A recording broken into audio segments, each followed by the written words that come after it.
I never thought a simple question could end my entire relationship in just a few minutes.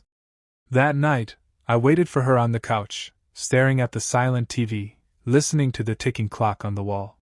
It was almost 3 in the morning when I finally heard her keys in the door. She walked in like nothing happened, scrolling through her phone with a half smile on her lips. I asked her calmly, "Where were you all night?" She didn't even look up at me before snapping, "Stop acting like my dad, you're my boyfriend." For a moment, I just sat there staring at her, feeling something break inside me. I thought about how many times I'd stayed awake worrying, how many times I'd tried to understand her mood swings, her sudden distance, her late-night outings with excuses that never made sense.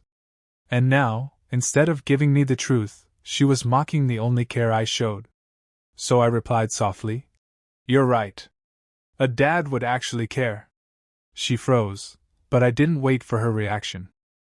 I got up, walked to the bedroom, and pulled out my small travel bag from the closet. I didn't even have the energy to cry or shout. I just started folding my shirts, my jeans, the gray hoodie she used to steal and wear around the apartment. She watched me, her eyes shifting from confusion to panic as she realized I wasn't just being dramatic this time. When I zipped my bag shut, I took my apartment key off my keychain. My hands were shaking a little, but my heart felt strangely calm. I walked past her without another word and placed the key on the kitchen counter, right next to the coffee mug she left there that morning. She whispered my name, but I didn't turn back. Because in that moment, I finally understood, love shouldn't feel like begging someone to care. As I stepped out into the silent hallway, I could hear her calling after me, her voice breaking.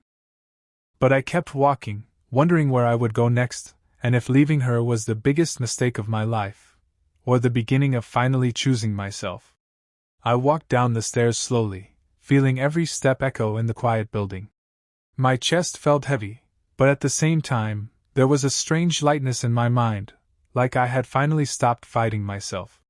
As I reached the parking lot, the early morning breeze hit my face, cold and sharp, waking me up from everything I had been ignoring for months. I sat down on the bench near my car, staring at the dark sky starting to turn gray with dawn. We had been together for almost 3 years. In the beginning, she was everything I ever wanted. She would call me just to hear my voice, leave small notes in my lunchbox, and send photos of sunsets saying she missed me. But somewhere along the way, it all changed. She started going out more, stopped replying to my texts on time, and every time I asked if she was okay, she would say I was too clingy. I remember her telling me once, "I love how you make me feel safe. Like nothing bad can touch me when you're around." That's what I wanted to be for her. But lately, I felt like a burden she was trying to shake off. I didn't even know where she went that night. Her phone died around midnight, and I kept checking the window every few minutes, imagining the worst. But when she came home, she looked fine. Happy even. Like she had forgotten I existed for a while. As I sat there watching cars drive by on the main road, I wondered if she was still standing in the kitchen, staring at my key. Was she crying now? Was she angry? Or did she feel relieved that I finally left? I couldn't tell anymore. The girl I fell in love with felt like a distant memory, and the woman I left behind felt like a stranger wearing her face. My phone buzzed in my pocket, but I didn't check it. I knew it was her. Part of me wanted to hear what she had to say, to see if there was any regret in her words, any love left. But the other part of me was tired of excuses, tired of hoping, tired of feeling like I wasn't enough. I leaned back against the bench, closed my eyes, and wondered how I would explain all this to my friends, or to myself. I finally checked my phone after a while. There were 6 missed calls from her and a string of messages. Most of them were just my name with question marks, like she was trying to wake me up from a stubborn mood. One message stood out. It said, "Please come back. We need to talk." I stared at it, reading it over and over. We need to talk. How many times had I heard that before? Every time it was the same, a half apology, a small hug, and promises to change. And I always believed her, thinking love meant forgiving over and over, even when your heart was bleeding. I drove to an empty gas station nearby and parked there. The sun was rising now, painting everything in pale orange and dusty pink. I watched a young couple come out of the mini-mart holding hands and laughing about something. The girl leaned her head on his shoulder as he opened the car door for her. I felt a sharp ache in my chest seeing them. Once, that was us too. I remembered how she used to surprise me with coffee before my early shifts. She'd stand outside my office building holding my favorite cup, waving at me with that big smile. My coworkers used to tease me about how lucky I was. And I was lucky. Until she changed. Or maybe she didn't change. Maybe she was always like this, and I was too blinded by love to see the red flags. The constant need for attention, the flirting she brushed off as jokes, the way she called me too sensitive when something hurt me. My best friend, Aaron, had warned me about her. He said, "Bro, she's not serious about you. She just likes having you around." I got angry at him for saying that back then. Now, his words played in my mind like an echo I couldn't shut off. I thought about going to his place, but I didn't want to hear "I told you so." Instead, I sat there alone, trying to figure out what hurt more, her betrayal or my stupidity for staying this long. The gas station attendant knocked on my window asking if I needed anything. I shook my head and forced a small smile. He walked away, leaving me alone with my thoughts and a sinking feeling that no matter what she texted next, no matter how much she cried or begged, going back would only mean losing myself again. I sat there in my car for what felt like hours, just staring at the empty road in front of me. My phone kept lighting up every few minutes with her messages. At first, they were calm. Then they turned desperate. "Please. Just come home. I'm sorry." Another one said, "You're overreacting. Can we talk like adults?" And finally, "If you leave like this, don't ever come back." That last one made my chest tighten. I wondered if she meant it or if it was just another way to control the situation like she always did. I thought about all the times she twisted my words, made me feel guilty for caring, for asking simple questions. How she laughed with her friends about how clingy I was, thinking I never heard her. But I did. I heard everything. I just pretended not to because I loved her too much to admit she didn't feel the same way. The sun was fully up now, and the world felt like it had moved on from last night's darkness. But inside me, everything was still heavy and dim. I turned on the car engine and started driving with no idea where to go. My hands were shaking slightly on the steering wheel, and my eyes burned from staying awake all night. Halfway down the main road, I got a call from Aaron. I didn't want to answer, but I knew if I ignored him, he'd show up looking for me. I picked up, trying to keep my voice normal. He asked where I was, and when I told him, he paused before saying, "Stay there. I'm coming." 15 minutes later, he pulled up next to me and got into my car without asking. He sat there in silence for a while, just looking at me. Finally, he spoke softly. "You look like hell, man." I let out a small laugh that sounded more like a broken sigh. He didn't ask questions. He just sat there, letting me feel whatever I was feeling without forcing me to talk. After a while, he said, "You know you can't go back, right?" I nodded slowly. But inside me, a storm was building. Because even though I knew he was right, there was still a part of me screaming to go back, to forgive, to hold on to what little was left. And that part of me was louder than ever as I thought about what I'd do next, knowing that whatever I chose, nothing would ever be the same again. Aaron sat quietly beside me, scrolling through his phone as I stared out the windshield, lost in my thoughts. The radio played some soft old song, but it felt like noise against the pounding in my head. I was about to tell him I wanted to leave town for a few days when his phone buzzed. He glanced at it, his brows knitting together, then turned the screen towards me. It was a photo. A photo of her. She was sitting at some outdoor cafe with a guy I didn't recognize, laughing with her hair tied up messily, wearing the hoodie I left behind this morning. The caption said, "Brunch date with my favorite person. Couldn't ask for a better morning." My stomach twisted painfully as I grabbed his phone for a closer look.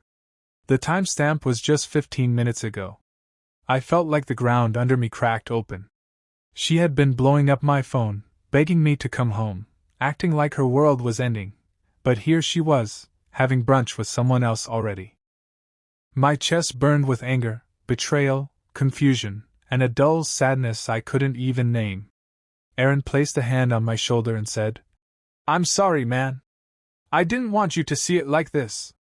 But you needed to know." I couldn't speak. My throat felt too tight.